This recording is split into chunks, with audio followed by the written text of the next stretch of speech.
when I tell them I have ADHD, and the first thing they say, really? You're so relaxed, you're so calm. My brain is 100,000 thoughts at a time. I cried the first time I had Ritalin. I was in the car. I was parked. There's nothing. Oh my God, there's nothing. My gosh, that's the thing. For me, I finally have an answer. And I had the same reaction, like, oh, finally, I'm not the problem. That's really, I'm not the problem, because even in my family, my mother was just like, what's wrong with you? In Malta, these are recent statistics for Malta. Teens are on average spending 35 hours a week online. The feeling of being stuck into a state of numbness, or you're blocked. Yes. Welcome to the She Word, conversations that women rarely have, but really should. The subject of this episode has been widely requested for a very long time, but as with all shows, when the time is right, the magic comes together and we sit down to have a conversation that really matters. This episode is dedicated to the topic of ADHD, attention deficit hyperactivity disorder. And I'm going to start off by saying that it's a topic I have heard a great deal about, but I do not fully understand. And this is despite the fact that one of my guests today spoke at the She Talks recently on this topic, and another guest I've interviewed on this subject over 2 years ago. But the topic of ADHD, like so many other conditions, is only relatively recently being understood. I can recall when I was a child that there was no reference to ADHD. Kids at school who couldn't concentrate were simply naughty and excluded. The wealth of information that is available now is changing the way we see and understand ADHD. A fact that supports the statistics that up to 50% of adult women diagnosed with ADHD receive their diagnosis in adulthood, often after an average 5-year delay compared to men.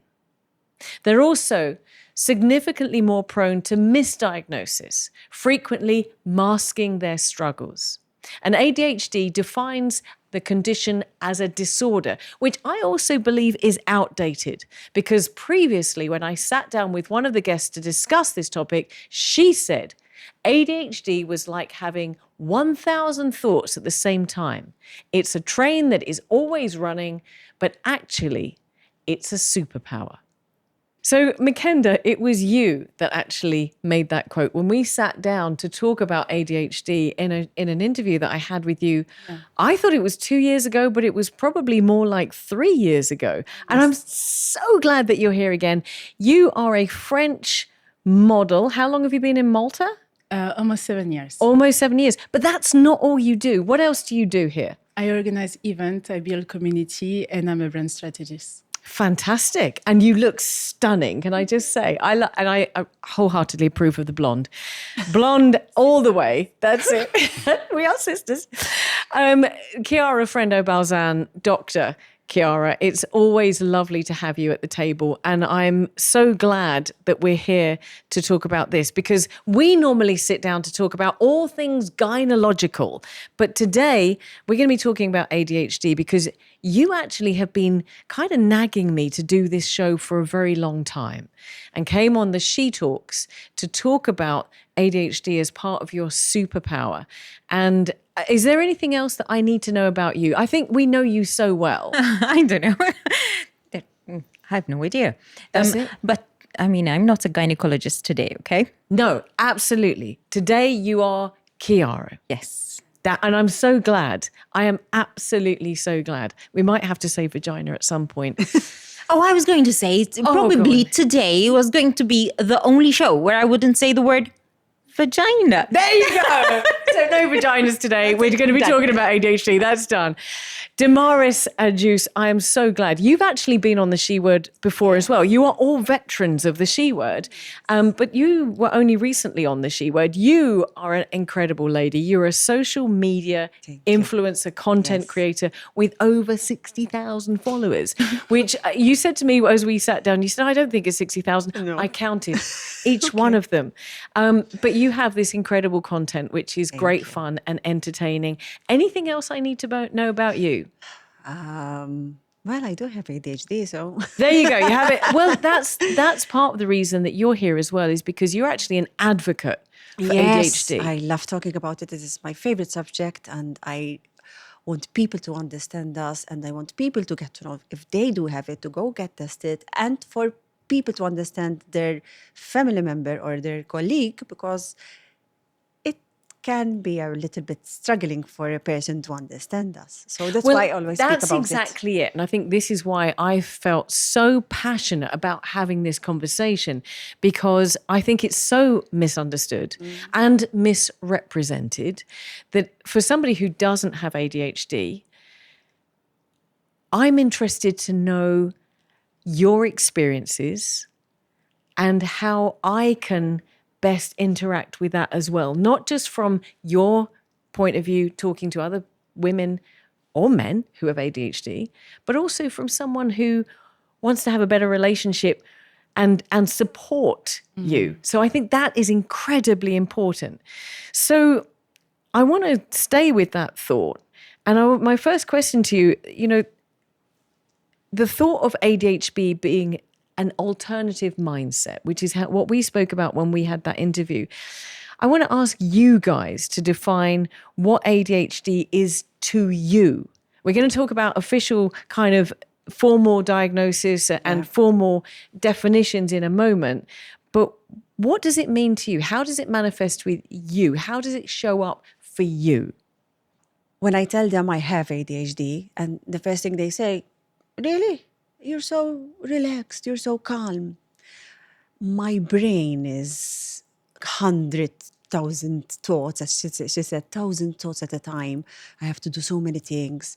In me, it manifested when I was younger, because I noticed that as I grow older, maybe I managed to control it, but it's different now, even maybe premenopause. But when I was younger, I was always disorganized, very bad in school, handwriting very bad, but then I was very good at art. I was very artistic. It manifested in fog. I interrupt you because I know what you're gonna say before you even tell me, because my brain's so fast. You have no idea how intimidating that is as a host. No. I'm just going to pack up and leave now. You guys just do the show. I'll just disappear. Oh, no, believe me, it's not nice, because I sound very rude. Now I try to, Demaris, please back up. Slow down. Think before you speak, because if I say a lot of spontaneous things, I'm very spontaneous and I'm very impulsive. Okay. Like, for example, I thought I'm getting older now, maturing. But last week I just had this idea of having a rabbit, and I wanted a rabbit and I got a rabbit. Wow. Oh, wow. Yeah, I'm still very impulsive. I'm going to stop you there because I have a feeling I'm going to be doing that I'm going to stop you there. Yes. That might happen quite a lot. We discussed that before the show. But because you referenced what Makenda said about 1,000 thoughts all at the same time, and I want to see if this is a common trait. You, Makenda, when I sat down to talk with you 3 years ago, you blew my mind because you actually described ADHD for you in a way that I could understand. And you talked about the train that's always running. Yeah. So how does it show up for you?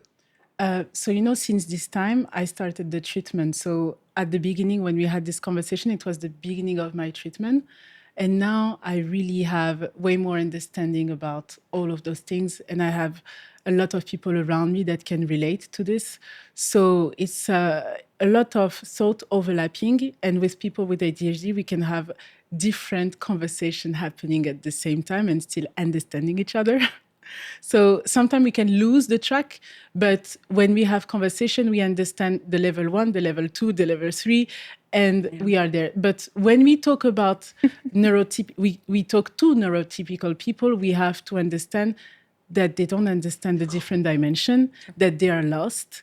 And I'm going to stop you again. Okay, because first of all, these two ladies at the table were nodding frantically, at which point I'm like, okay, again, as a host, this is really intimidating because you're telling me that there are multiple conversations happening all at the same time and you're all aligned with it. And you know what's crazy? We just met today, but if you meet a neurodivergent, you have a connection because we understand each other, and we can bond. Actually, it can be very challenging because you can bond easily with neurodivergent, but you can be very much triggered by neurodivergent as well.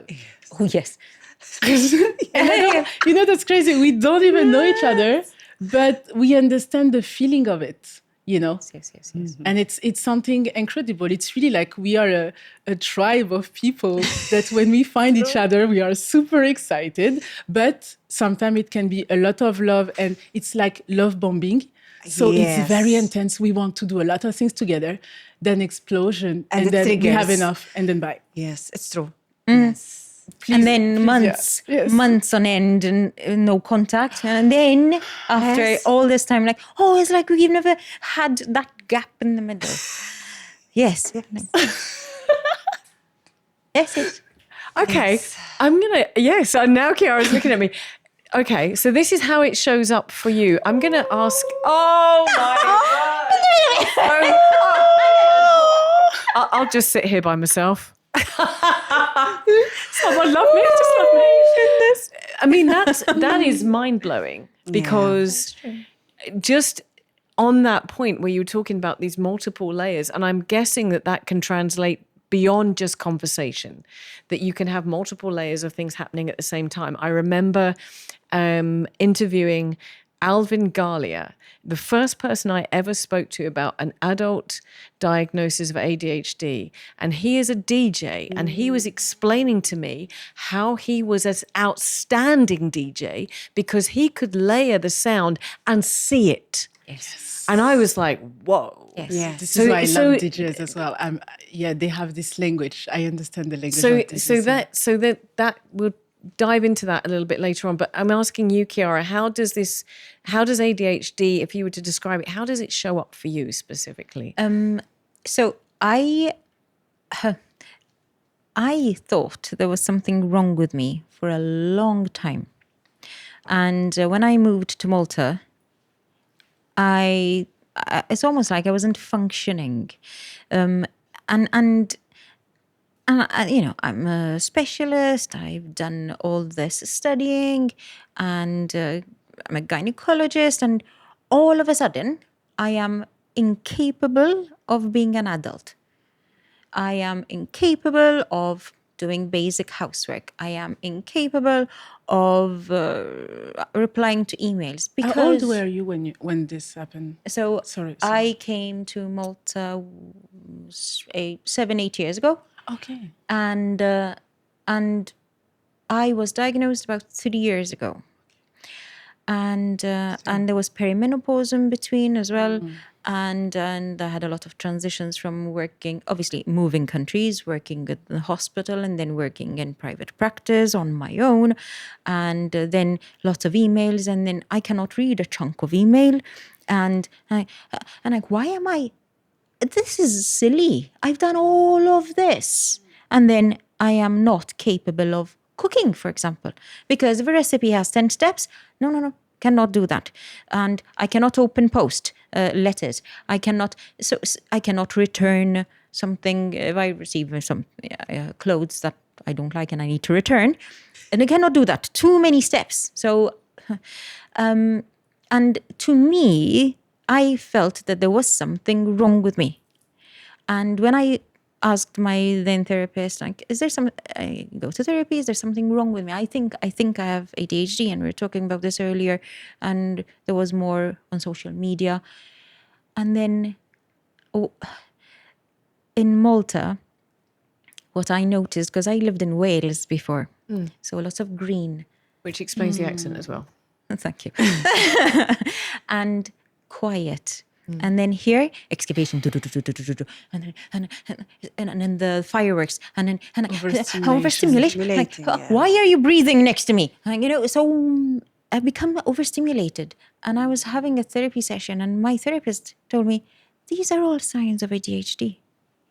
And I burst out crying because finally, it's not that there's something wrong with me. It's not a mental health disease. It's cognition. So our brain works different. I describe it as many tabs open. Absolutely. I will walk into a room. I've scanned everything. Oh, that wasn't there. Yeah. You moved to that. And I will spot certain small things that are different. And for me, that is a superpower in my work.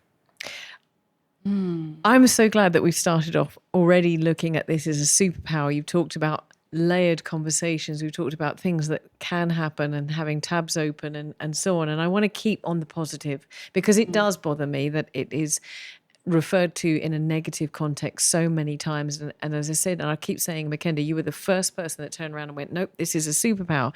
So I want to stick with an official description, a definition just for a second. ADHD, attention deficit hyperactivity disorder, is a common neurodevelopmental condition that affects how the brain develops and functions. And I think this is really important to point that it's not just made up. It is actually physiological.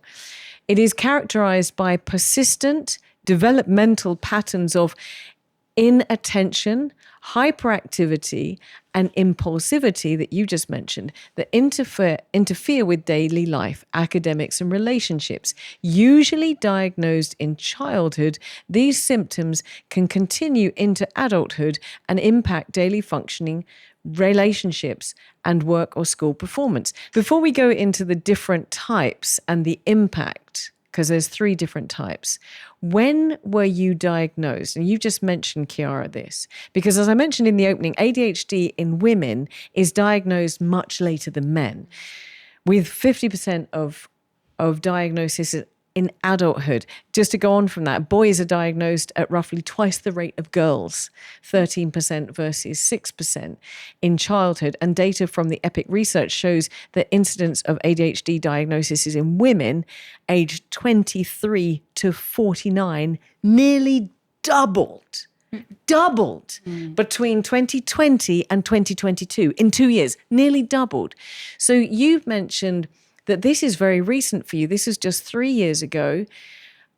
For you guys, I'm going to come back to ask you more about that diagnosis in a second. But when were you diagnosed? So I've been actually diagnosed the same 3 years ago. But I knew before because my eldest, the teachers and the school, they used to tell me, take your son for an educational psychologist. And they always said, oh no, he's okay, he's fine, he's just like me.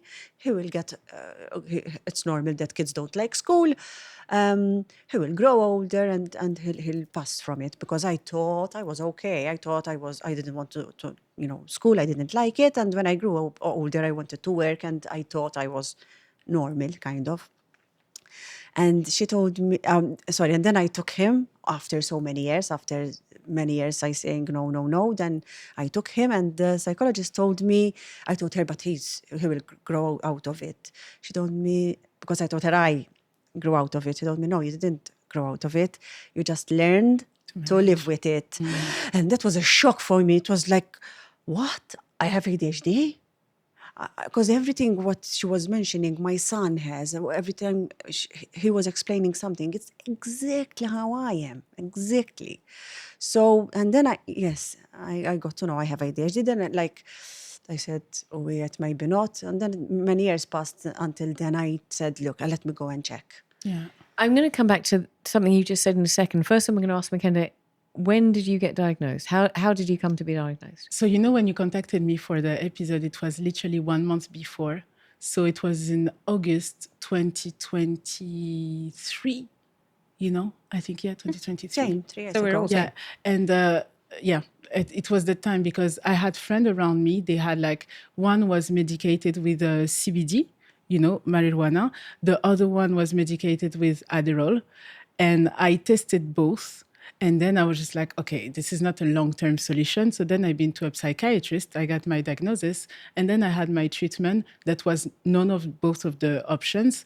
And then I was just like, oh my gosh, that's the thing for me. I finally have an answer. And I had the same reaction, like, oh, finally, I'm not the problem. That's really, I'm not the problem, because even in my family, my mother was just like, what's wrong with you, And it's really hard, to hear something like this when you're just like, you are yourself and nobody around you can understand how you think, how you do things. Like when I was young, it was always, oh, you're always in the moon. I was good Was at... it lonely? Yeah, because, I don't want to talk necessarily just about the negative stuff, but I was going through depression without anybody knowing. My negativity was to the roof. Like I had so many dark moments and I could not even understand, It's just like, why am I so much negative towards myself? And why am I so much hard with other people? Because, it's like, now I learn to be very compassionate to people, because I know that when people treat you bad or treat you hard, what they are going through is even worse. So people treat you as good as they treat themselves. There's a golden nugget. Wow. Say that one again. People treat you as good as they treat themselves. That's what I said. Yes. or as bad. They can treat you as bad as they treat themselves. I've never heard that before. That's amazing. Yes, it is. So I was going through this, and then I had my diagnosis, and then I understood, and then I started being able to apply all the tools about self-development that I've learned, because I was passionate, but I was like, I cannot use them. I'm not capable of using the rule, the steps, the whatever. I was like, I read the book, it comes in my brain, but I cannot apply them. Take care and enjoy the luxury of radiant skin. Browns, empowering wellness through a selection of premium skincare brands.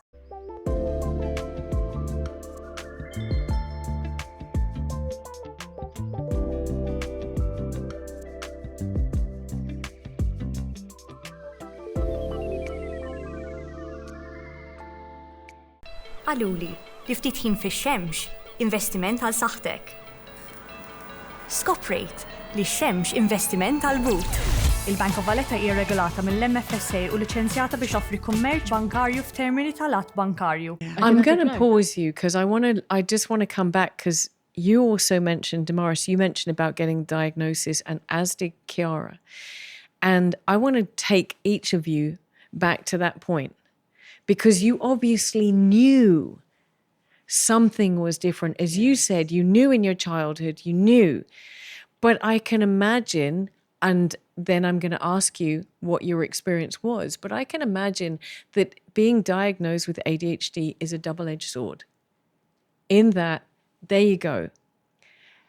You've got your diagnosis, but it's not necessarily something that's perceived positively. And that's why we're doing this show, because I want to change the perception. So how was that? I'm going to start with you. How was that moment when you got that diagnosis? You were like, whoa, or what? I mean, you all had it at the same time. Yes. It's like there's some magic happening at the table, right?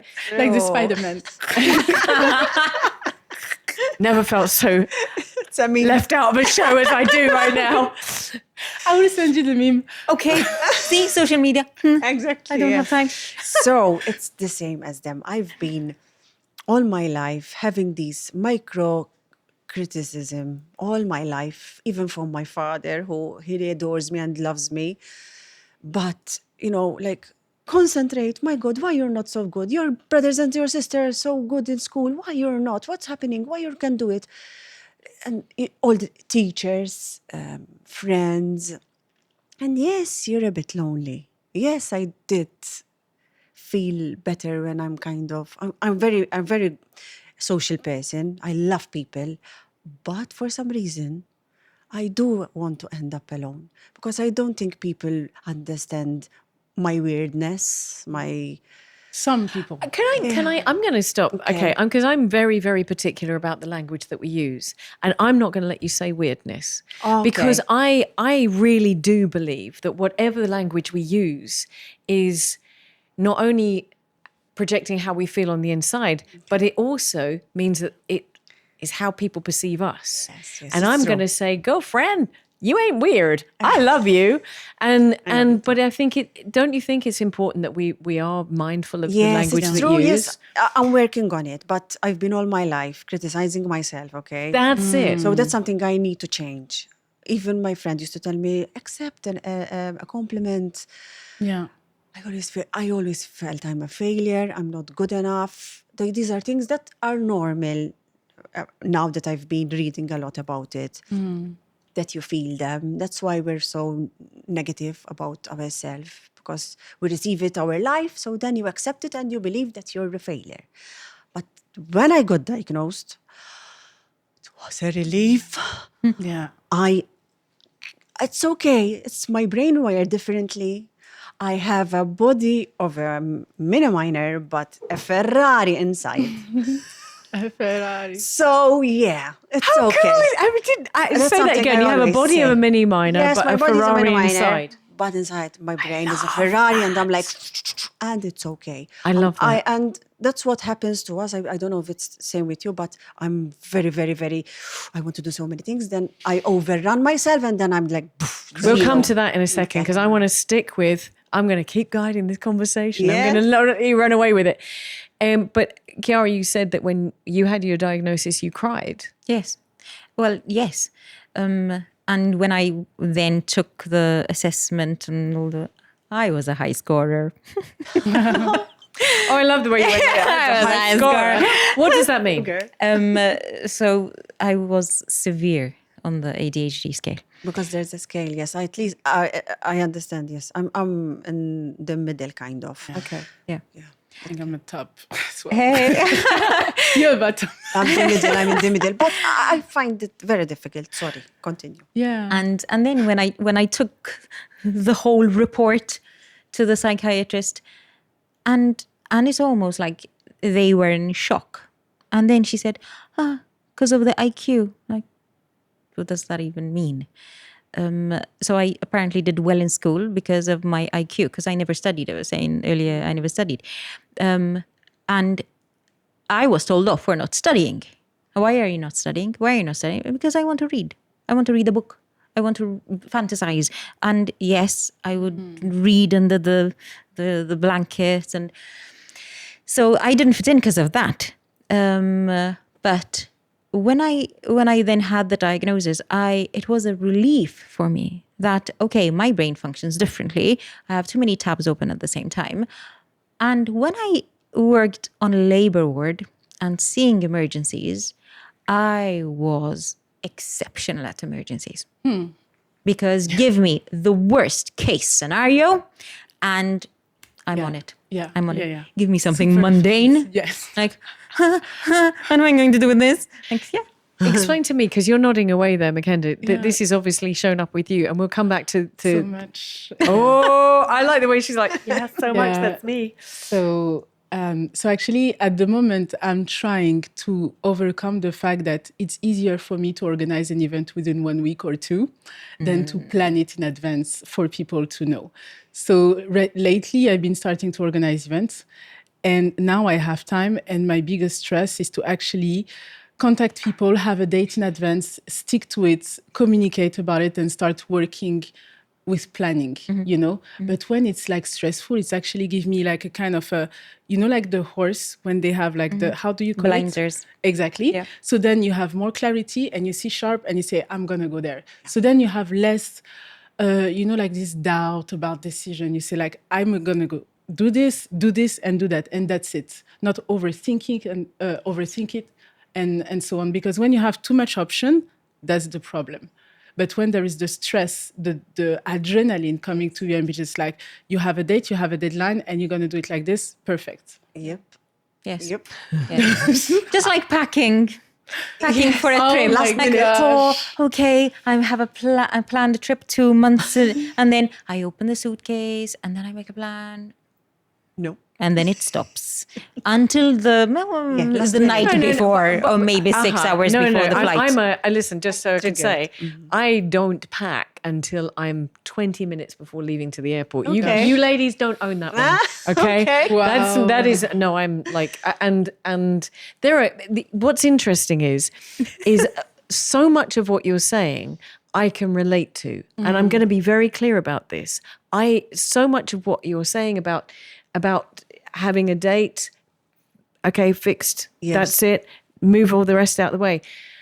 But I think that as we go through this discussion, the clarity between what I might experience and what you might experience is different, because I am a last minute packer. I may do the VAT return, 10 minutes before it's due and maybe a little bit after, these sorts of things. I that's how I am. But that doesn't mean to say I have ADHD. What we're actually talking about is physiologically the brain functions differently. And I want to just give some context to the 3 different types of ADHD that have been researched.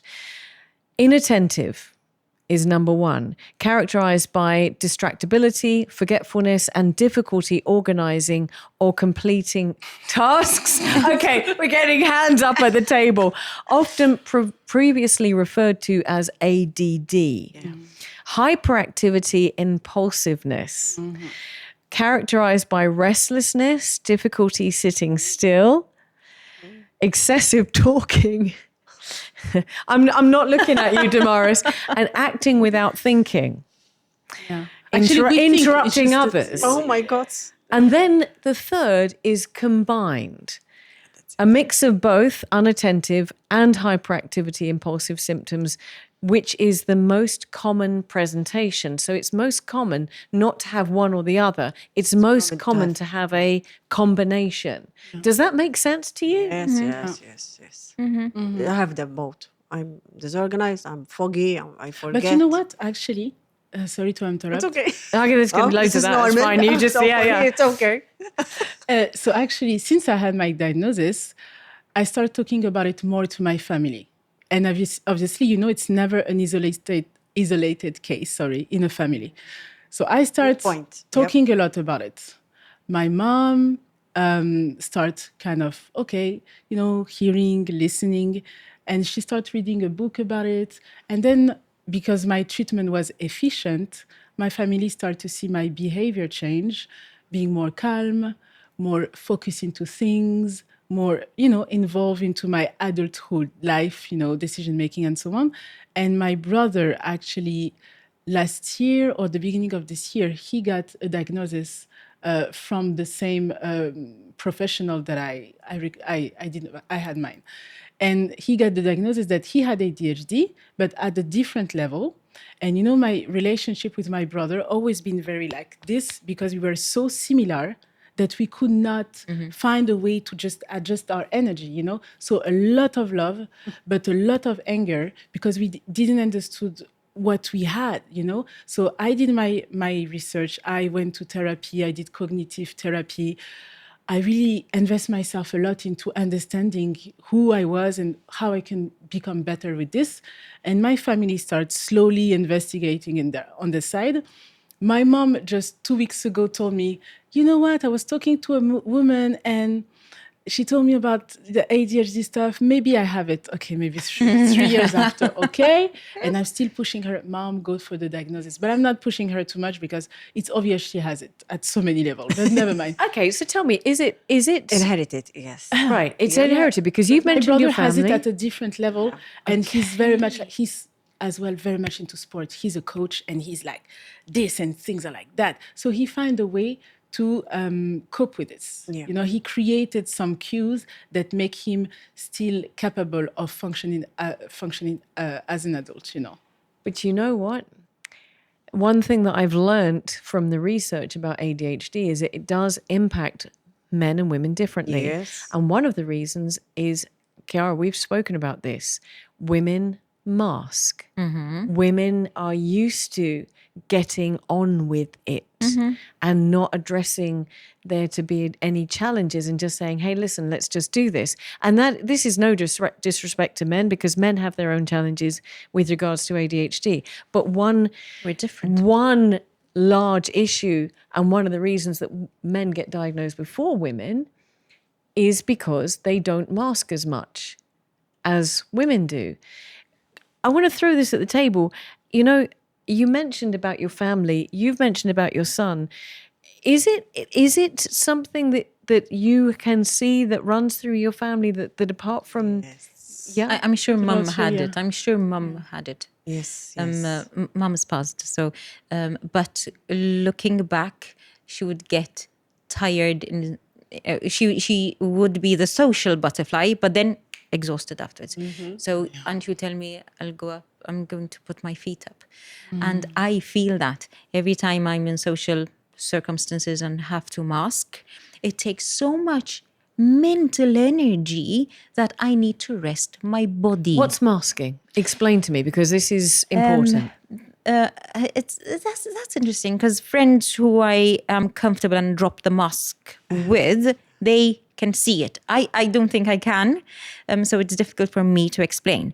But they tell me, "Oh, you're masking." Let me tell you how I know you're masking, because you're looking, you don't speak, and you're looking everywhere, and you're checking. Because ADHD, and I was reading about this or watching something.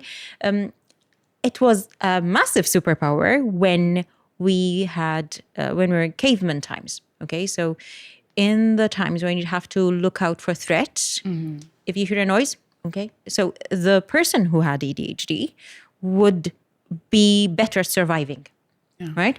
But nowadays we're overstimulated with these that are threats. So we are struggling now, as opposed to in the past aeons, where we were survivors.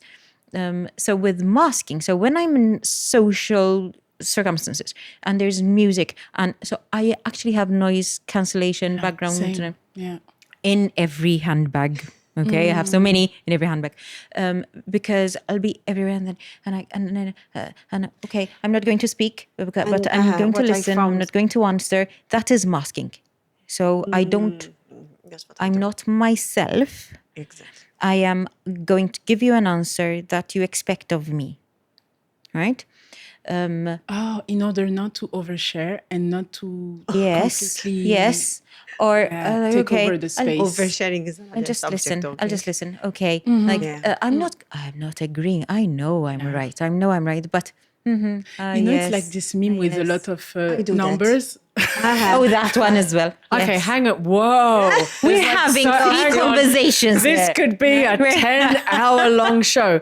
I'm going to come to Demaris in just a second, because you were just nodding and agreeing and making a comment. 1 second. But I have to just I'll ask. forget about it, but yeah. No. Stick with it. Just keep it in the brain. Just keep it.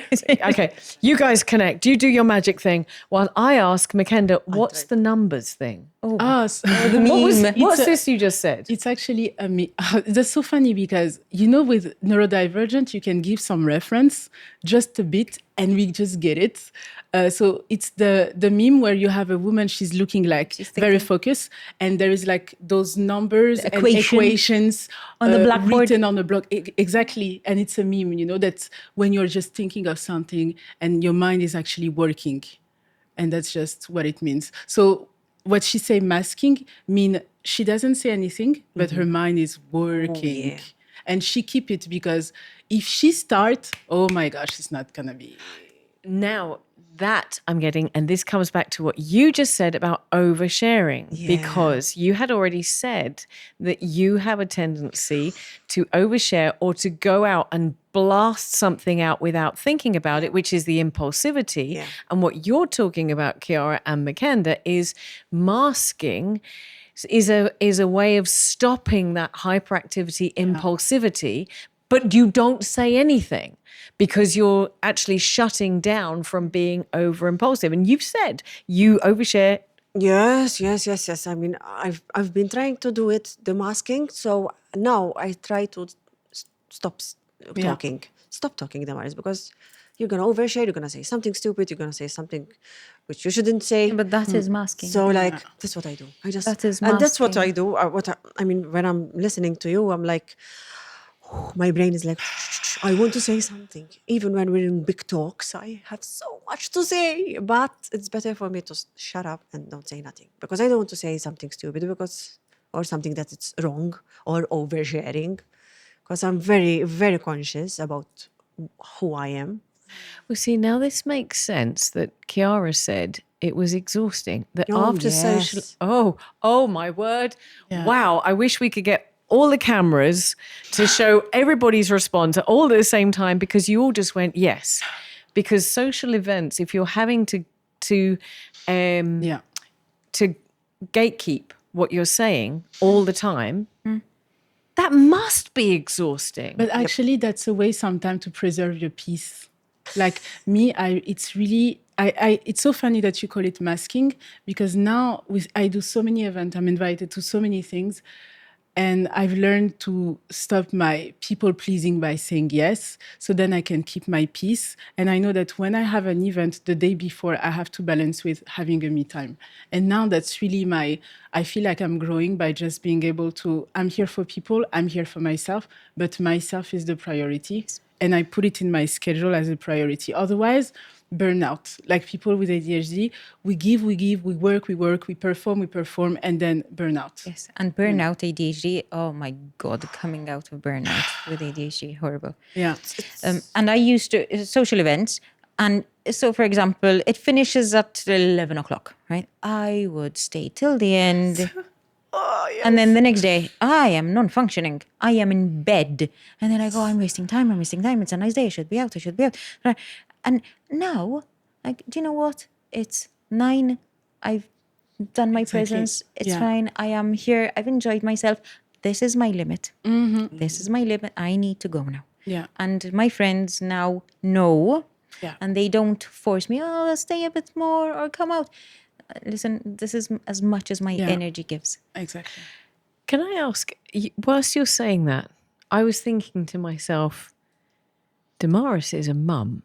Yeah. And Demaris is in a slightly different scenario, because I'm assuming there's times when you cannot.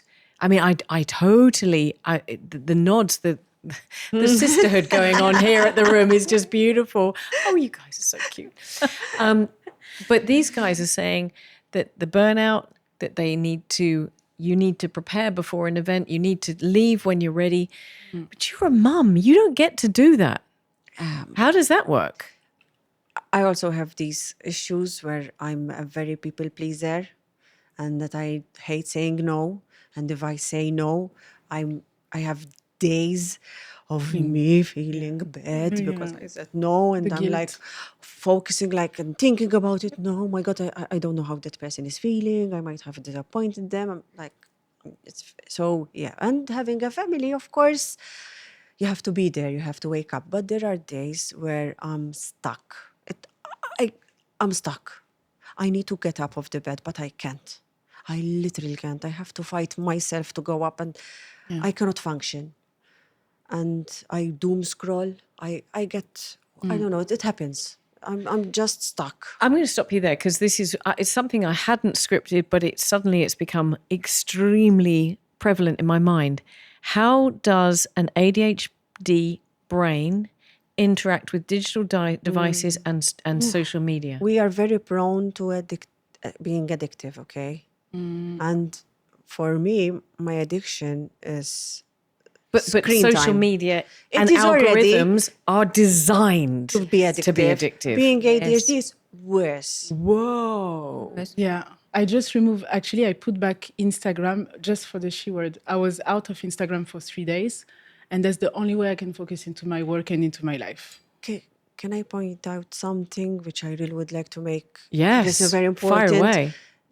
This is this scientific. It's scientifically proven. That's it. That nowadays, because of content, of screen time, of even games, children now have the traits of ADHD. Yes. If you get these 10 kids and you remove their screen time, probably 8 of them will operate normally, and only the remaining 2 will be still with ADHD traits, because social media is not helping our brain. Listen, not the social media, sorry, statistics- it's screen time, not screen social time. No, media, but sorry. but in Malta, these are statistics, recent statistics for Malta. Teens are on average spending 35 hours a week online on their devices. That's a whole working week. Yes. Yeah. And one of the things that's happening, and this is why I'm asking about the impact, if you guys know how it relates to ADHD, because I have heard these statistics about the correlation between screen time and ADHD and how that's working. But yes, statistically in Malta, teens are spending 35 hours.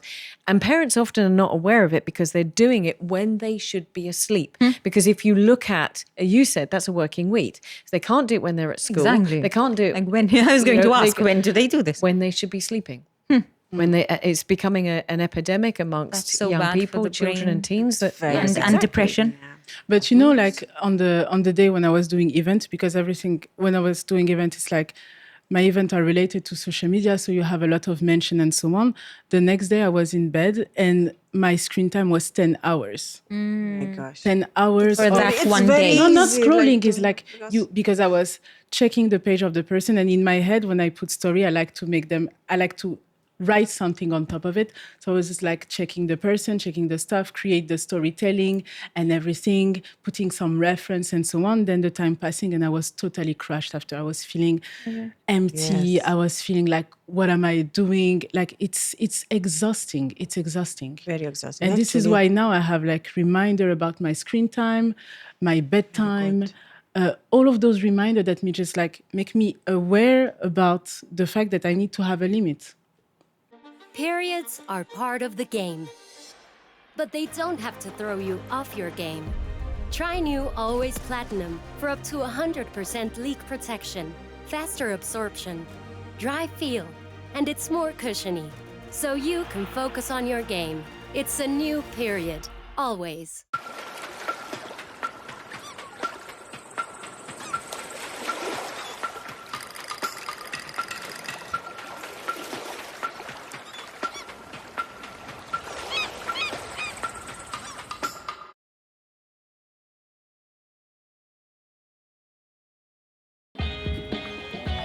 Wellness looks different for everyone.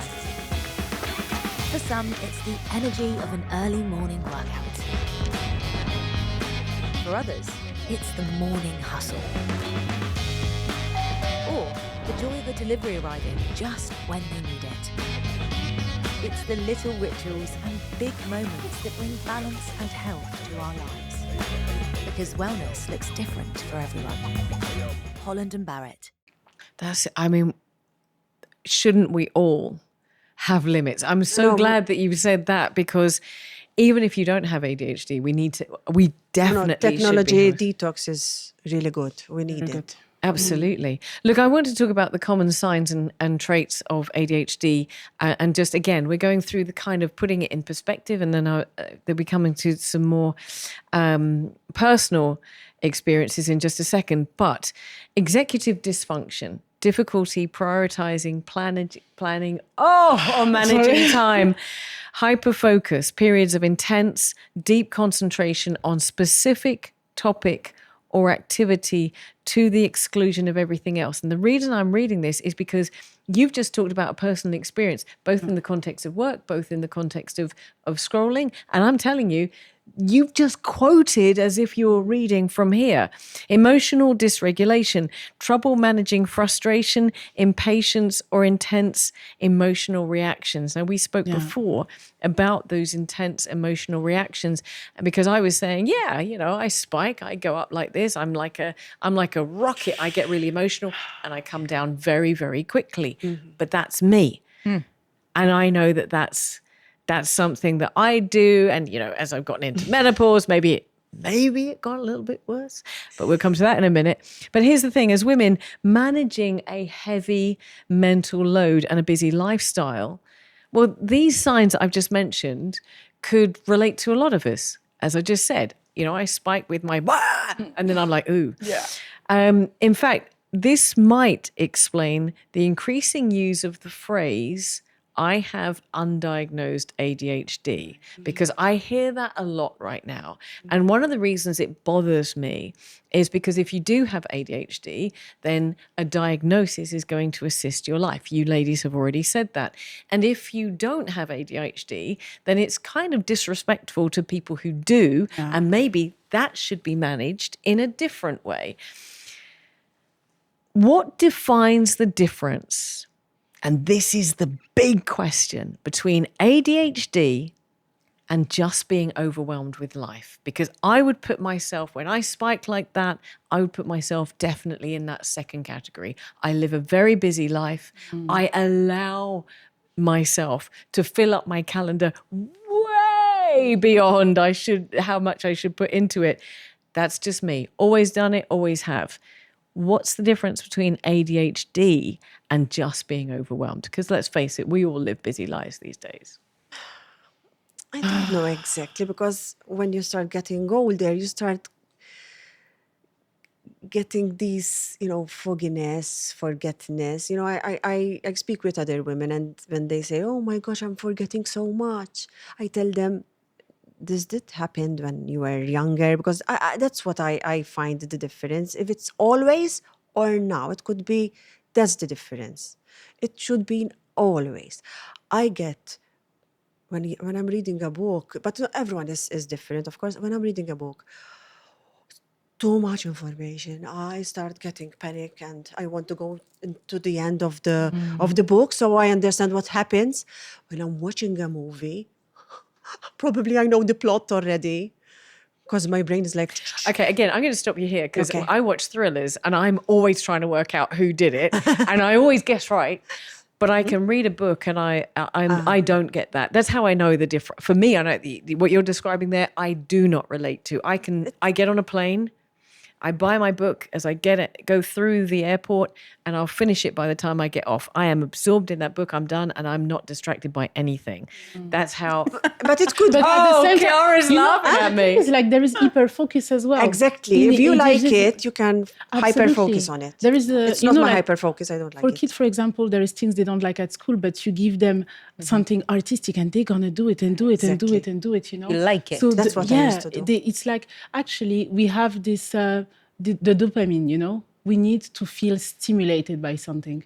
This is why we change from one topic to another. This is why we change from one interest to another, one hobby to another, and so on. We need to feel constantly stimulated, And that's, I think have a drop of dopamine, unfortunately. I mean, can I say like normal people and neurodivergent? Normal people have it stabled. Ours is like, and then we have to go online or do something. Oh my God, when I have it, I'm really bad. I need to go online and shop on something. I need that stimulant. Yeah. I need it. I need to buy something. I used to organize events for my friends just to have something to do, because that's my dopamine. Yeah, I need to do something, or I go crazy. Yeah. What's interesting is that Makenda's going, yes, and Chiara's just laughing, and I cannot interpret what you're thinking. Is this something you're relating to, or something you the don't? shopping, yes. The shopping, yes. And impulsive shopping, yeah. It's when I was doing the psychosomatic testing for the neurodivergence, she told me, "Are you impulsive with money spending?" I'm like, no. Yes. Online shopping, the full cart. Like, yes, but I cannot read a book. I cannot. And I buy books and I want to read because I want to know the story, because I cannot not know what's going to happen. But I cannot read a book. Not anymore. Not anymore. The patience, it's very stressful. Like now that I have my treatment, I can read book. But before it was very hard. I had this treatment. When you told me, like, for example, I don't like to watch trailer because it annoys me. But I had a friend, I tried to watch a movie with her, and she have anxiety. She needs to check the end. So she go check the end, and then she's just like, I already know. And I'm just like, girl, we were watching the movie together. And it's just so funny. But it's like, then I see as well, I always have a lot of compassion for people who are autistic. I don't know, I love them. There is like, you should watch Love on the Spectrum. It's so cute.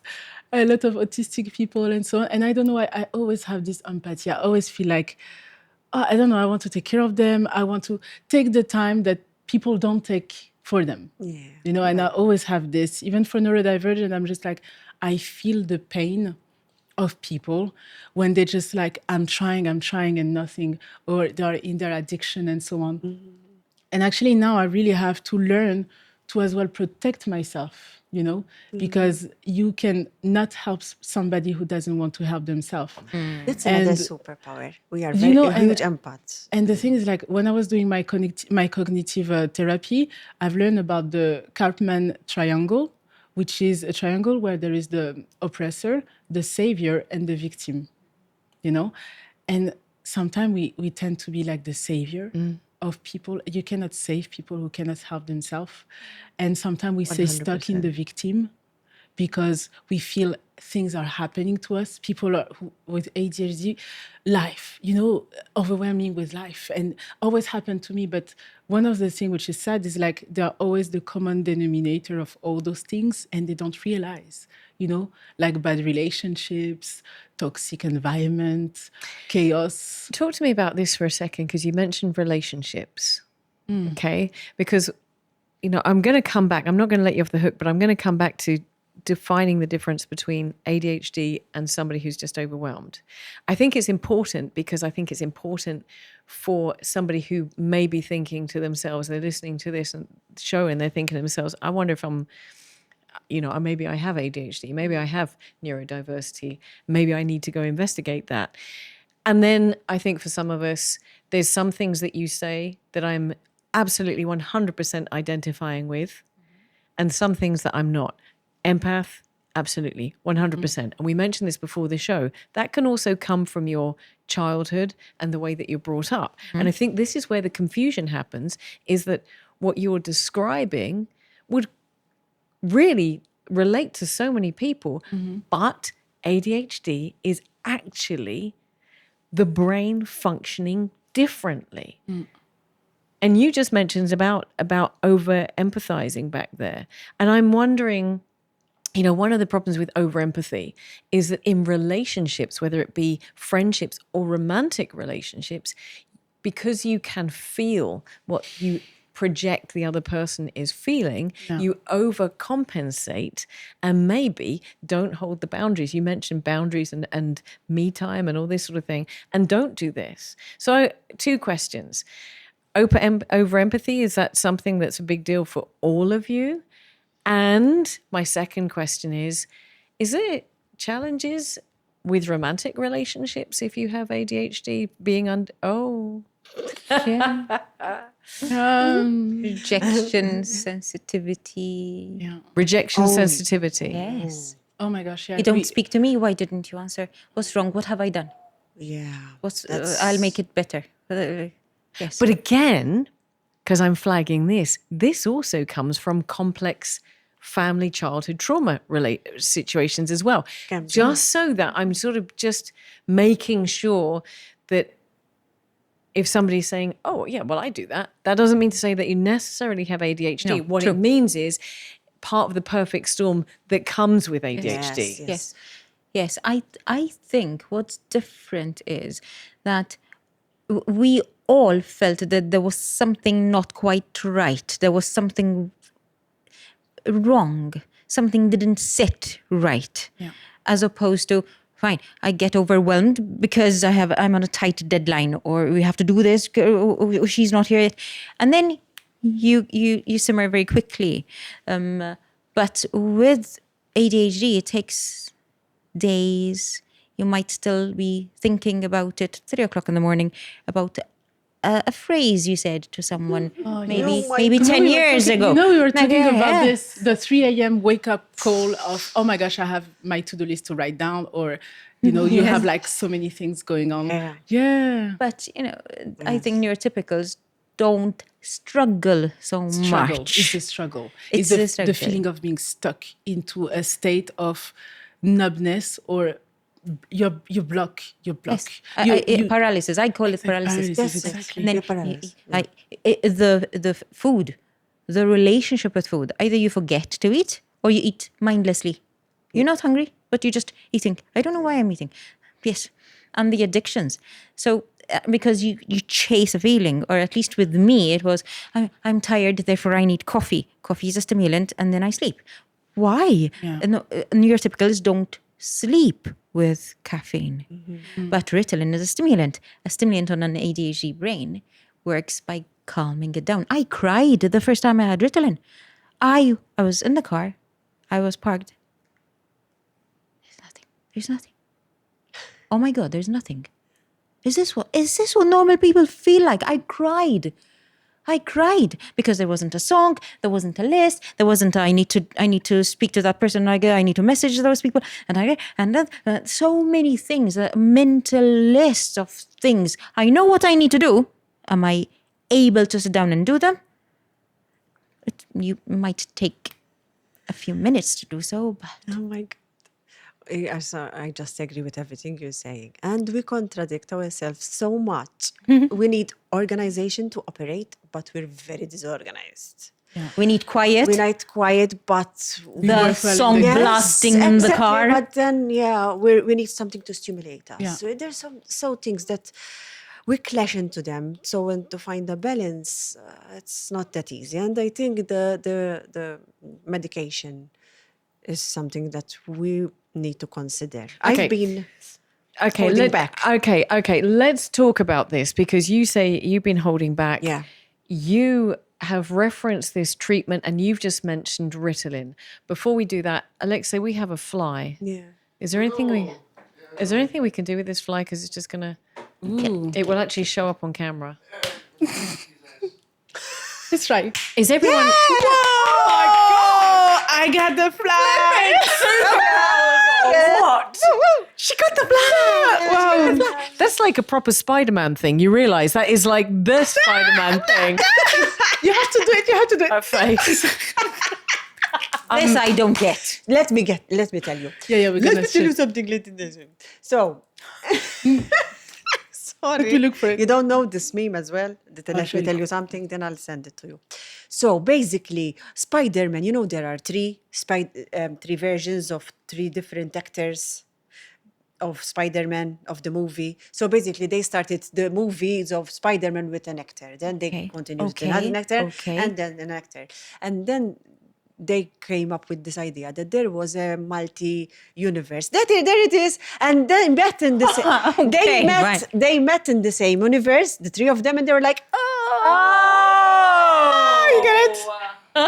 But yeah, now you know. And it's like when you have a moment of enlightenment and you are like many people, three. Yeah, then we're like... just like, There you go. that's the reference. See, what is so amazing about this is you are all you're all describing and nodding and confirming each other all the time. Yeah. And this is how I have no doubt that ADHD is beyond just a diagnosis, because the fact that you have this connection and you've only just met a couple of hours ago and you're echoing each other and you're validating each other and you're confirming each other's symptoms and processes and thoughts and challenges and superpowers just reiterates the fact that you are three completely different women. Yeah. We've got Maltese, Welsh accent, French. No, I'm just saying. But from different backgrounds, doing different jobs. And yet you are totally and utterly connected in a Spider-Man way by this one thing. So I'm going to come back to the fact that you are three women at very different points in your process, all diagnosed at the same time. You've just mentioned, Demaris, that you have not yet gone to medication. No. Chiara's mentioned Ritalin, and you've mentioned, Makenda, you've mentioned this treatment. Yeah. So what I want to do is I want to go in the reverse order. I want to ask you to just dive into that treatment that you mentioned, come to Chiara, and then we'll ask Demaris for her. Demi can give us her answer as to why not yet. Yeah. So mine is non-stimulant. So there is a stimulant and non-stimulant. The one that people take mostly is a stimulant, which is Ritalin with amphetamine. You know, so it's like you can have 4 hours of efficiency or 16 hours. People use it a lot when they are going to school and they have an exam, things like that. It's the effect of almost like taking some cocaine and you just like, boom, I'm ready. I do things and I get it done. I tried it one time and I was just like, this is like coffee. Coffee is not working for me already. But I went to, you know, I just fell asleep and then I was like, I could not sleep after. It was really strange. So I decided to take the non-stimulant. It's something I take daily since now 3 years. I have it through the government, POIC, so it's like pharmacy of your choice. Like I went through 1 month of having to take the paper, finding the pharmacy. The government is giving it for free for me. There is a stock, you know, like they have like a certain amount, and sometimes I say like before Christmas it's running out. So like there is some time when it's like literally sold out because people can either buy it directly or have it through the government as well, like I do. So it's very stressful for me when it's like running out because I'm just like, oh my gosh, what am I going to do with my life? Actually, it's always better than what I think, but it's very stressful for decision making and so on. I try to take it easy when I know it's running out because my decisions are going like. But what does it do? It's slowing down my brain, but clarifying my thoughts. Ooh. You know? So I can think better. Actually, I even have some people who say, oh, we can understand you better. You are more eloquent. Your vocabulary expanded. And as well, I communicate better. You know, I take less things on me. I'm less criticizing myself, and I understand people as well better. You know, so before I was super sensitive, so you could not tell me something. Oh my gosh, even in my family, they were just like, no, we cannot tell her because otherwise, you know, something will happen. So with that, like obviously the conversation, the communication is better. But I still have some moments when I'm just like, I have to say what I think. Hell no, I have to say what I think, you know? But it's more manageable for me. Like it was day and night. So many people around me can as well testify it. And this is why it makes me feel very good about my decision. And I know a lot of people, there is a taboo around it, you know, and I feel super thankful that you invited me for this first episode, because for me, it's never been a taboo because it only has been a solution. There you go. And I think it's worth saying that even though we have 3 completely different women who are utterly connected by this ADHD, your solution or your method of managing does not necessarily have to be the same. Yeah. True. Because you're individuals. So I'm really glad because, as you mentioned, when I sat down with you before, you were right at the beginning of that journey. Yes. Isn't it crazy that we've gone full circle? That is amazing. I'm so glad you're here talking about it. And I'm so thrilled that it's worked. And thank you for the invitation. Thank you for the space to talk about it. Without a shadow of a doubt. Well, we've got Chiara. Chiara has been relentless pushing me to have this conversation. But you obviously have taken a different route. Mm-hmm. Are you happy to share the route that you've taken? Sure. So I was prescribed Ritalin, and Ritalin works for about 4 or 5 hours, and then there's a crash. So there's a jolt. Get going. Get off your ass. Get going. Because with me, it's the executive dysfunction. Okay. So to get started. And I call it buffering. So I take it in the morning and then I feel my brain engage. And I'm like, okay, we're ready to go. Mm-hmm. Ready to go. I can start cleaning if I need to. You know? But then I crash. So what worked with me was then I take the slow release version, which is not a jolt, but it's a little ticking over. I hated it in the beginning, huh? Because like, oh no, I should get going. I thrived on labor ward. Give me emergencies. Give me the adrenaline. That to me was the dopamine boost. And because I didn't want to get addicted meaning medically, you cannot function without it. I didn't want the medication, and I really, really was resisting it. Okay. And then through therapy, like, okay, why? And we explored all of that. I did my homework, and because I have medical knowledge, I was looking at other things and supplements and other things that are going to help my brain. So I discovered L-theanine, for example, which is an amino acid. It's a food supplement. It helps with clarity, and it gives you focus.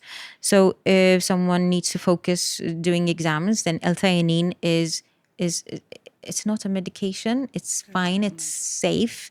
Yes, in fact, they're adding it to energy drinks because it calms the brain down. And so I do take that as needed. But the slow release, initially I hated it because the feeling, so you asked how does it translate to you? So Ritalin gives me a jolt, get going, and then in Maltese, Uisa compli. Uisa compli. So during my working day, and I see a lot of menopause on repeat. So this is my clinic. Every half an hour, I hear the same things over and over, which is not great for an ADHD brain. Okay, and the slow release Ritalin is helping me along, and is telling me, "Come on, a little bit more, a little bit push, a little bit more." So in Maltese, that's what I translated to. Come on. It's okay. A little bit, a little small push, a little small push. But it works for you. And it works for me. So how often do you take this one? When I'm in work. When I'm in work. So it's a slow release, 4 hours, you said? The Ritalin is 4 hours. So the drug is methylphenidate. The Ritalin is the brand. And then the other one is either Concerta or there's the government version.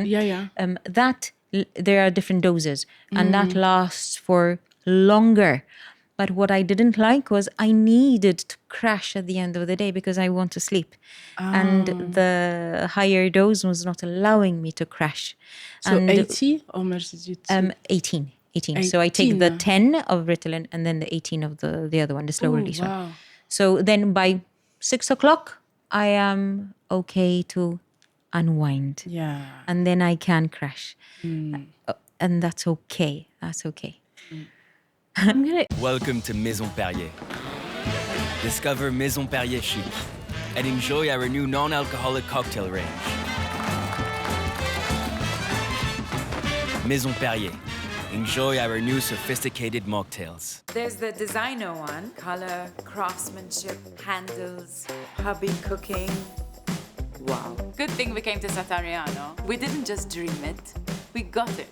Satariano, quality kitchens at prices you'll love.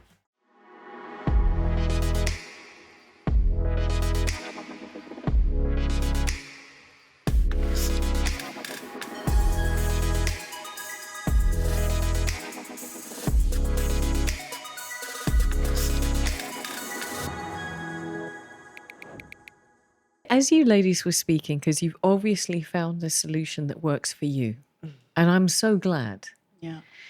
Which means I need to talk to Demi, because you, as these ladies were speaking, looked like you were writing notes, and you were nodding, and you were taking this on board. You've chosen, no, you haven't chosen yet. No, exactly. So I think that, again, it's important to use the right language. It's not that you've chosen not to take it. You just haven't chosen to take a medication yet. Can I be impertinent and ask, why not yet? Okay, so I've been mentoring myself a lot. For example, I used to be really bad at cleaning the house, really bad, because I cook something, I put it in the sink. I have to cook something, get something else. It's too hassle for me to clean. And then it winds up a huge pile of pans. And my God, it is too much work. And I always ended up really bad, and my house was always a mess. Now I fight it. I fight the urge of not... Demis, you need to do it. Just do it. Just go and clean it. And I clean it. So I mentored myself a lot. I even to read. Demaris, I know you have ADHD and this is difficult. You have to read. Come on, breathe. So I mentor myself. Then I Did know. you say breathe? Yes, of course. Oh, yes. Breathing is actually very important for the brain to be able to function. Sorry. Stop everything a second. Yes, nervous system. Yes, that's it. Breathing is an essential. I'm going to just stop everything for a second. Why is breathing difficult? Because you get anxious. Like, it's like you get panic attack. This is too much, and you need to breathe. Okay, you guys are having another one of those Spider-Man moments. Okay. Now I get it. Okay. Wow. Okay. Before I lose the breathing, you were talking about you've been mentoring yourself to breathe. So yes, and I know my weaknesses. I'm very bad at keeping something every day. So for me, it's not a good solution for me to know that I have to take a pill every day. I'm really bad. I will forget. One day I'll take it, the other day no. I'm so...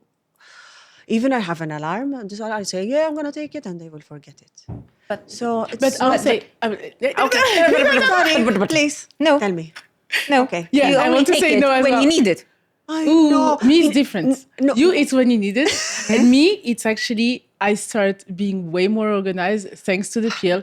I start being the best. Like every time I said, be your best friend for the next, it's like do something today so you will be your best friend for the next day. So you're just taking care of yourself so you don't it's like a chicken and egg thing. It's like you need the medication helps you be more organized so that you can remember to take it. Okay. Yes. And if this is a solution for me, it's good. Okay. When I hear what you're saying, and even I had another conversation with Carlos De Battista, and he's also ADHD, and he was telling me, we have these voices. I have these voices like, you're not good enough, or you need to do that. Those are all the voices in our head. He told me those voices went away. I said, damn it, I think I need this medication. Now I'm kind of getting a little inclined to... But one time I tried the other one that you said, the Concentra. Oh my God. When I was out, I was like a Ferrari in a body of a Ferrari. I was like working. It's like because and it needs some time. I felt like I took some speed or something. It was like, my God. You have to be careful. It felt weird. And it put me off. Yeah. And this is why they tighter. So the psychiatrist will have to guide you as to what works and what doesn't. Absolutely. Yes. Yeah, you cannot do it by yourself and just... So no self-medicating. No. But I want to come back to, so we've got, what I love is that we've got Spider-Men at the table, Spider-Women, all different solutions, all works tailored for you, and it's working for your lives. And you have just talked about lifestyle changes, because I want to bring this into the equation as well. Because before we came to sit down at this table, Makenda mentioned about lifestyle changes that she'd made, and you went, yeah, I did those too. So, and I'm sure Chiara has as well.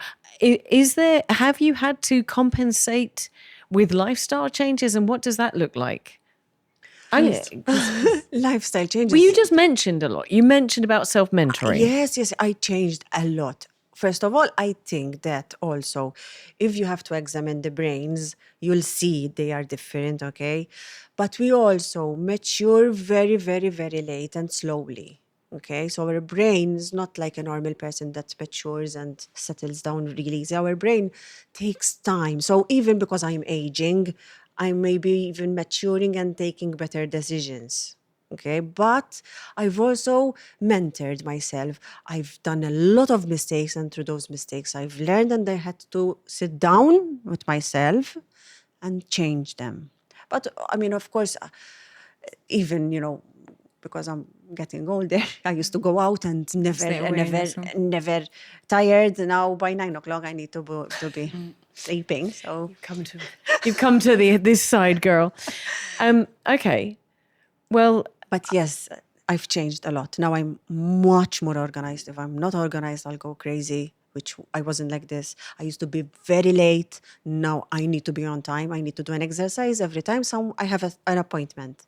I have this exercise of going backwards. Exactly. I have to do it. If I don't do it, I'm lost. So I'm late. I don't know what's the time. I get blind. But I want to come back to lifestyle changes. and then come back to you in a second, that you mentioned, Makenda, because you absolutely said that you'd made lifestyle changes that helped you. What were they? Actually, and it's a topic I really want to talk about. The people, at least around me, or people who have ADHD, they self-medicate. So there is different type of self-medication. There is people, they take the sport, it's healthy. Some coffee, some cigarette, some coffee and cigarette, and some as well marijuana. You know, so marijuana is a way to slow down the brain or help people to nub themselves into going to sleep. You know, so I know a lot of people, they smoke in order to chill themselves, you know, like they know they're already thinking like something is wrong with me. Why am I thinking that much? Okay, I take marijuana and then I'm going to chill. I'm going to stop being in my head and all those stuff. But at the same time, it's a circle of depression. Yes. You know? And actually, me, I wasn't really like a smoker, like a daily one or something. I know a lot of people are. Me, it was more like, oh, I go to an event where I go out and then sometimes I just want to be in my bubble or something. But recently I started a training and I really decided like, I want to change my life. I want to do everything I can in my power and resources to be on my side and to be my best friend and to become the person I want to become. And I stopped drinking already in January, you know, because for me, it wasn't a part of me. I was doing it socially just because.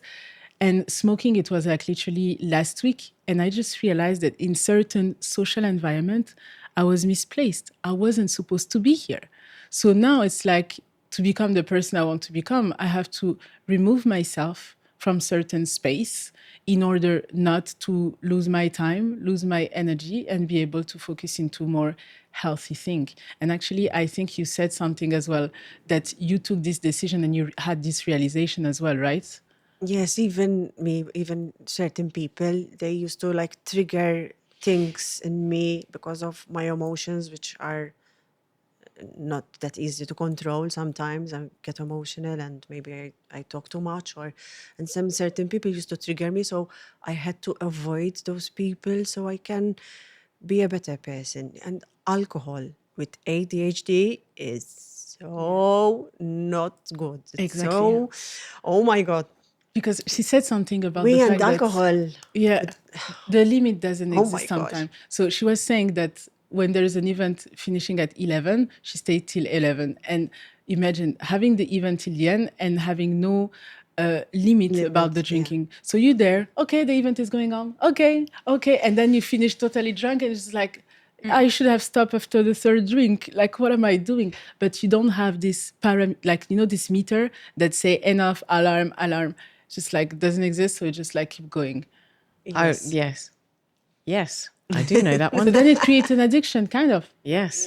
I do know that one. Mm-hmm. Does this, I mean, this lifestyle change, is that something that you've had to adopt as well? Yes, the no, leaving early, and a whole weekend. If I have social events, I will choose one.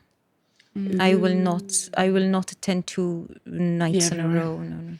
That's my husband taught me that. I used to say yes for everything, and I didn't know that I was being drained. I thought it was okay. You know, it's not okay to not accept it. But now I'm prioritizing my health because I've noticed that when I every day out, every Friday, Saturday, Sunday, you know, I have kids. I'm all the time non-stop. But I thought that it's okay, you know, to sacrifice yourself. But no, you have to prioritize your health. And now I start saying yes for only one event per weekend. Yeah. I'll try because I love my sofa time. And I want to say something about that because then you realize that people who really love you, they care about you and they want to have you. And me, because I was always everywhere, I wanted to be there for other people. And I forgot that my family or my very close friend, they were just like, we love you, but we want to have you around, you know? And when you are here for everybody, you give a little piece of you to all those people and they are not necessarily close to you. So people who are close to you, they have as well a little piece, but they deserve way more and you're not able to give it because you want to give to everyone. Yes. And not you. With my closest, I am me. Yep. With my closest, I am me. I'm comfortable. My nervous system is comfortable and I can fall asleep in their presence. I will yawn. I'm not masking. That's really interesting. And my brain is calm. Well, here's the thing. I think that we probably need to sit down and do this again because I just looked at my script and I'm just going, wow, I still have probably 55 questions, but I don't want to, no, I'm joking. Look at Chiara's face. I was about to say, I don't want to overwhelm you. But I do still have, because every time you say something, every time you quantify what ADHD is or how it affects you, I have 1,000 more questions that come out of that because I really feel like we need to understand this. So I'm going to insist that we do this again. But for the time being, I want to finish up this conversation with two things. I would like you guys to come up with a word of encouragement for anybody who thinks or knows that they have ADHD. And I would also ask you guys to give a word of guidance to the people who love someone with ADHD. Because I'm sitting here with 3 spider women who have superpowers, who I know I understand much, much more than I did when we sat down at this table. And that's what's really important, I think, because I want to know how to respect you and love you more and to make the most of my relationship with you. And I think maybe for somebody who doesn't have ADHD, that a little bit of guidance would be helpful. So I'm going to start off with this word of encouragement. I'm going to ask you, Makenda, how do you encourage someone who's dealing with ADHD? You are not alone. And I said the same stuff last time. You're not alone. It's super important to acknowledge that, look, we don't even know each other at this table. We connect. And I organize events that are called non-typical. And I really feel that I'm attracting a lot of neurodivergent people. And, oh my gosh. But your story has purpose. Yeah, and actually, I feel like it's good to have some space for people where they can feel accepted, and this is really what I'm trying to create. And I have to go out of my head to be able to do it. And I'm really lucky to have friends that I speak so much about it, so now they understand. So I think if you love somebody who has ADHD, please check on them. Yeah. Don't just ask, are you okay? Just check on them. Sometimes just go and, help them clean up their place. Or just go check on them and then they clean their place in your presence. Because we love body doubling. It helps us do things. So it means... Body doubling? Body doubling, we talked about it last time. It's like you have somebody next to you and it helps you go out of this state of the paralysis. The paralysis, So and it doesn't have to be in the same presence. I do body doubling with a friend. Like, okay, we'll put a timer, right? I'm going to focus on this corner of the room. We're doing together, separately. Yeah. And then it gets me going. Yes. Because the thing is, like, sometimes we don't need assistant, like we don't need micromanagement or assistant like we are like a problem. It's like we just need somebody next to us. And then we have the focus about what we have to do. So, for example, like last time we were saying with my friend, let's do a task together, or let's do like co-working as well. And sometimes you can be on the phone with somebody and it helps you do the things in your house. Like I love to call people in visio, and for some people it's super intrusive, but I love to check on people, and sometimes it helps as well people to check on me, and help me do something throughout my day. Is there a certain amount of accountability that is important with that? Yeah. So you have someone to body double with, not only to share the experience and motivate you, but also to hold you accountable. Absolutely. I think it's more than that, because we can lie if you're accountable. Yes. I did it. But because I'm alone, I'm very much alone time, because now I have my family, I'm at home. Yeah. What I learned to do to start cleaning is I started recording myself. So that helps me. So if I started it, I'm going to put it online. I'm going to share it. I have to do it because I started to, I'm not going to not do it now. Oh, that explains your socials. Yes. It Oh, wow. Okay, it now. helps me a lot. I Listen, record myself that I'm going to show it that I am cleaning. That's keeps how I you started accountable. That's cleaning Before myself. we move on, Because I was do- alone. I didn't have like a body doubling. Before we move on, I do want to say I am so thrilled that you've taken this challenge and turned it into this superpower to help other people that are going through the same thing. And you did both. You answered both questions in one go, and I'm really excited about that. I'm going to ask you, Demaris, encourage someone else. So first of all, please go get checked. It's okay. It's normal, and if you don't have it, don't worry. It's part of life because, most of the things we were saying, people might experiencing it, but might not be ADHD, and it's okay. For the person who's with you, we don't like being bossed around. Oh my gosh. We love a mentor. We need someone assertive, but with a big, big heart. So try to be that person with your child or with your partner or with your... Be patient. I know it can be very challenging, but we're not bad people. We're very, very sweet people, actually. No, you have superpowers. I think that's the whole point of this conversation is that I want to dispel any negativity. Yeah, and, exactly. And we've seen it at the table. Because the system, especially in school, we struggle because we have to be everything A, B, or C minimum, and we were like not very good in subjects. This is why I think we need to have this conversation again. But for now, I'm going to ask Chiara Frendo Balzan, who is Chiara Frendo I'm going to ask Chiara. Thank you. For your closing thoughts. You were the one that challenged me and kept saying, get me to sit down and talk about this because it's important. A word of encouragement for somebody else who's going through the same journey that you ladies have gone through. Yes. And I do think we do need a second part of the show because we haven't even touched on the hormonal changes. Absolutely. It's in the script. It's in the script. The changes in the brain. Because, there is not awareness on ADHD and perimenopause. So let's talk about that next time. Exactly. But I think if someone is questioning whether, because I get asked this, why did you want to find out? Why get the label? If you are questioning whether you do have ADHD, get tested because it may be a relief. It may change how you look at things and other things that might work. When